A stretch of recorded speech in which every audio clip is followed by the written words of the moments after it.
The Lavon Affair was an Israeli terrorist operation in Egypt known as Operation Susannah, in which Egyptian, American, and British-owned targets in Egypt were bombed in the summer of 1954. In the early 1950s, the U.S. was becoming friendlier with Egypt and was moving to influence the British to leave the Egyptian Suez Canal, which they had manned for almost 20 years. The apartheid state of Israel would not tolerate the British leaving, and elements within Israel began planning a variety of terrorist attacks on British, Egyptian, and American targets. These attacks would then be blamed on so-called Muslim extremists.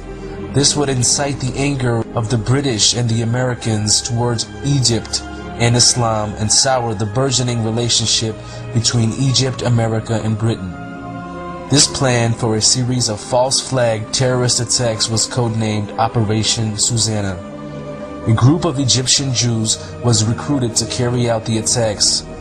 Jews in the diaspora that are recruited are known as Sayanim. The first bomb went off on July 2nd when a post office in Alexandria was firebombed.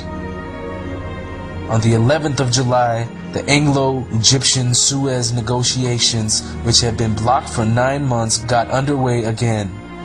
Despite the British assuring Israel that stockpiled weapons would not be given to the Egyptians, on July 14th, the Jewish terrorists firebombed U.S. information agency libraries in Cairo and Alexandria.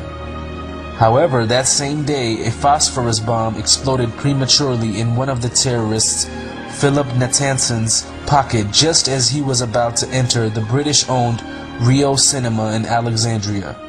His arrest and the subsequent confession led to the breakup of the whole ring. However, while the plot was being investigated, the Zionist Jewish terrorists started fires in 2 Cairo cinemas, in the Central Post Office, and the railway station. After the plot was uncovered, many tried to spin it as an anti-Semitic conspiracy theory.